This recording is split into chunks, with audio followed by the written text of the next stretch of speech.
반갑습니다. 부동산 투자 여행의 박일입니다. 자, 지난 시간에 강의 내용까지가 내가 토지를 투자를 할 때는 과연 어떠한 곳에 투자를 해야 되느냐, 또 토지를 투자를 할 때는 어떠한 내용을 내가 알고 투자를 해야 되느냐라는 것을 분명히 말씀을 드렸습니다. 오늘 강의 역시 마찬가지로 좀 더 구체적으로 여러분들에게 말씀드리고자 합니다. 토지는 한마디로 소유만 하고 있어도 수익을 낼 수가 있습니다. 물론 모든 토지가 전부 다 그렇다는 것은 아니죠. 그러나 이왕이면 토지에 진입할 때는 수익을 더 낼 수 있는 방향으로 투자하는 것이 당연히 좋겠죠. 한마디로 잘 아시겠지만 지방보다는 수도권에 투자하는 것이 더 좋고, 또 비도시 지역보다는 도시 지역에 투자하는 것이 더 좋겠죠. 그러나 이런 평가는 일반적인 평가일 뿐이다라는 것도 알아두셔야 됩니다. 한마디로 토지의 속성을 보면은 평가 방식이 달라진다는 것입니다.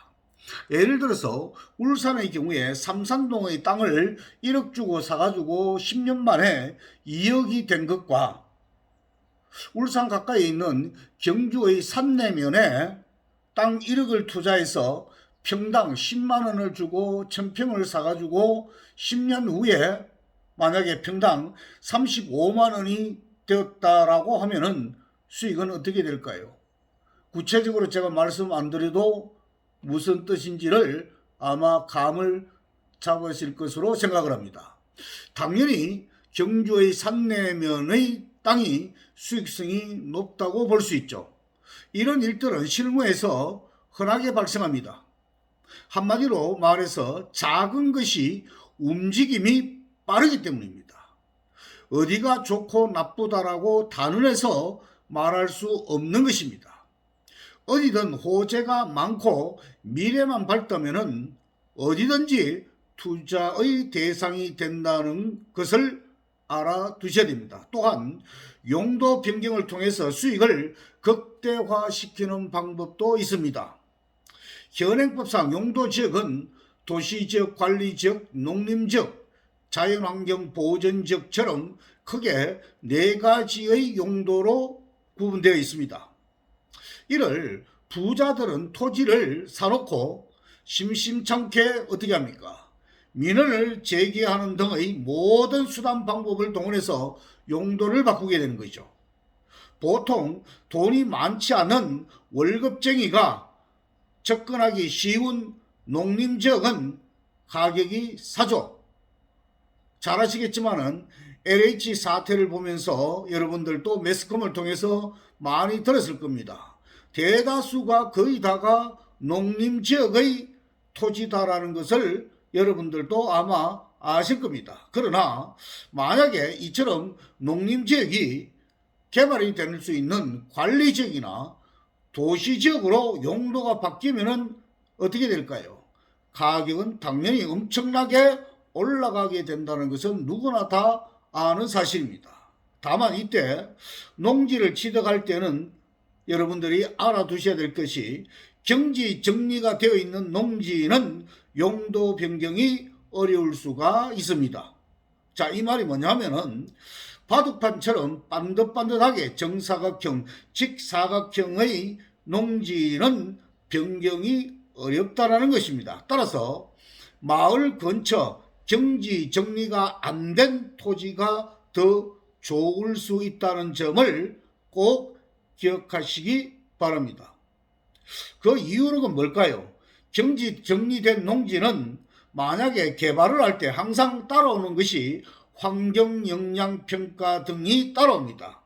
이때 말 그대로 경지 정리가 되어 있는 농지는 환경영향평가가 등급을 받기가 어렵다는 것입니다. 좀 더 이해하기 쉽게 이야기하자면 경지 정리가 됐다는 것은 이미 돈을 들여서 쉽게 말해서 구획 정리를 했죠. 그것을 다시 또 어떻게 합니까? 개발을 한다 그러면은 이중적인 소비가 된다는 말이기 때문에 개발이 어렵다라는 뜻으로 쉽게 이해하시면 되겠습니다. 아울러 도로가 신설되는 것도 분석할 필요가 있습니다. 왜 저 도로가 신설되는 것인가를 반드시 짚고 넘어가는 마음가짐이 필요하겠습니다. 우리 주변에 흔히 도로가 많이 지금 공사를 하고 있죠. 왜 저 도로가 어디에서 어디까지 무엇 때문에 나는지를 모르고 쉽게 넘겨버립니다. 도로는 뭡니까? 과거 강의에서 이야기했다시피 도로는 바로 사람의 신체를 치면은 핏줄과 같은 거다라고 이야기했죠. 따라서 과연 그 신설되는 도로가 저 부분에 무엇 때문에 들었을까? 주거단지가 들었을까? 아니면은 공업단지가 들었을까? 등을 생각해 보면은 답이 보일 것입니다. 또한 일자리가 늘고 인구가 늘어나는 곳을 찾아야 합니다. 이에 대한 것은 이미 앞 강의에서 제가 충분히 말씀드렸습니다. 일자리가 가장 많이 창출되는 곳 중의 하나가 바로 여러분들이 잘 아시는 평택시와 세종시가 되겠죠. 국책사업과 대기업들이 천문학적인 투자를 하고 있는 곳입니다. 2035년 평택의 인구가 100만 명이 되는 곳입니다. 2025년까지 세계 7대 부자 도시에 우리나라의 2개의 도시가 선정되어 있습니다. 바로 화성시와 아산시입니다. 삼성이나 현대나 LG 등 대기업이 투자를 하면서 개발이 대대적으로 진행되고 있는 도시입니다.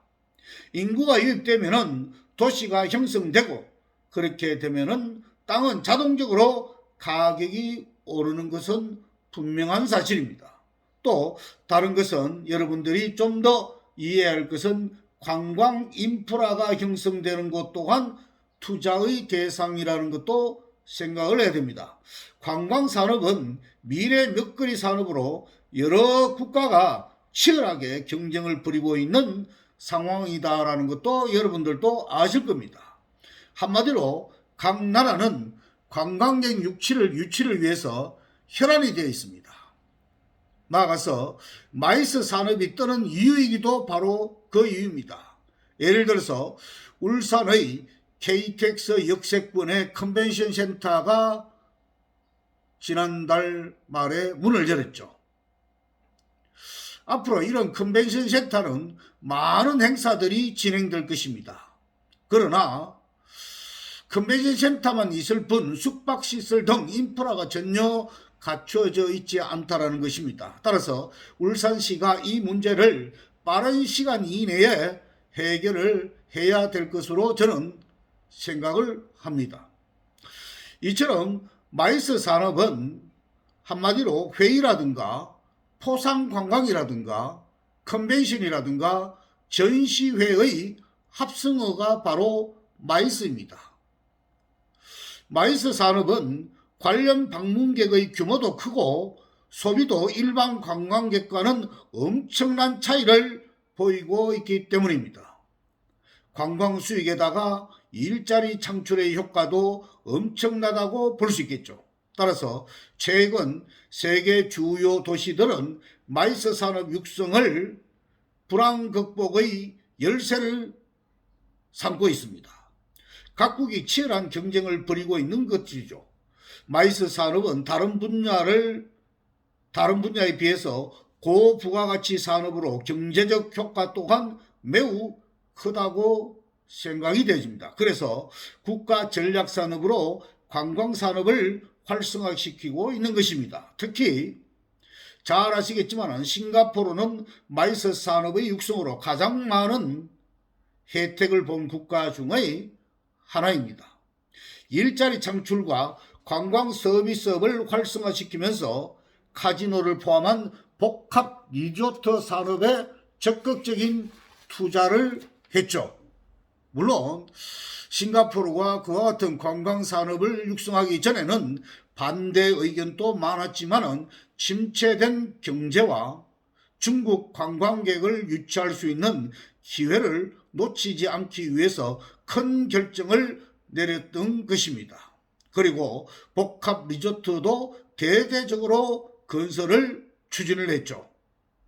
현재는 관광과 오락 부분 수입을 수십 배를 증가시킨 것과 동시에 꾸준히 증가하는 관광객들로 인해서 일자리가 계속 창출되고 있습니다.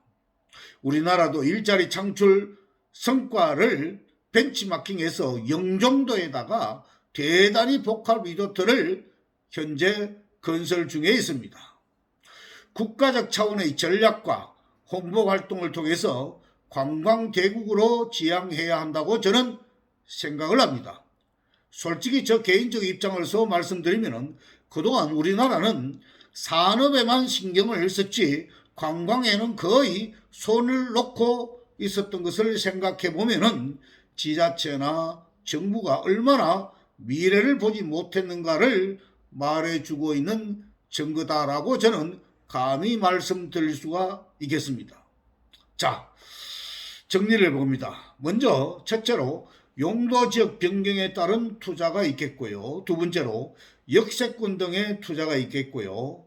아울러서 일자리가 많은 곳에 투자를 해야 되겠고, 마지막으로 관광 인프라 등의 상승 요인이 있는 곳을 찾아서 투자를 한다면은 투자에 따른 수익과 그로 인해서 행복감을 가질 것으로 저는 분명히 믿어 의심치 않고 말씀드릴 수가 있겠습니다.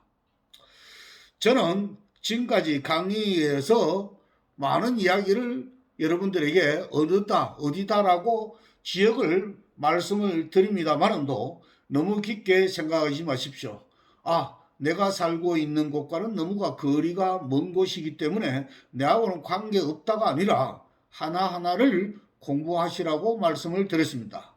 이 강의가 끝나고는 곧장 여러분들이 살고 있는 주변 지역에 방금 제가 위에서 말씀드렸던 4가지의 핵심 사항과 관련된 내용을 시청이나 구청 홈페이지에 들어가서 자료를 검토를 하고 시간이 났을 때 가족들과 한번 그 지역을 가보시기 바랍니다.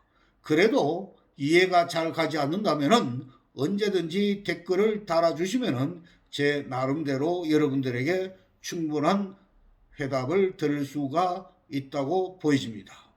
자, 오늘 강의 여러분들 수고 많았고요. 날씨가 많이 더워지고 있습니다. 건강에 특히 유의하시기 바랍니다. 좋아요와 구독 부탁드리겠습니다. 감사합니다.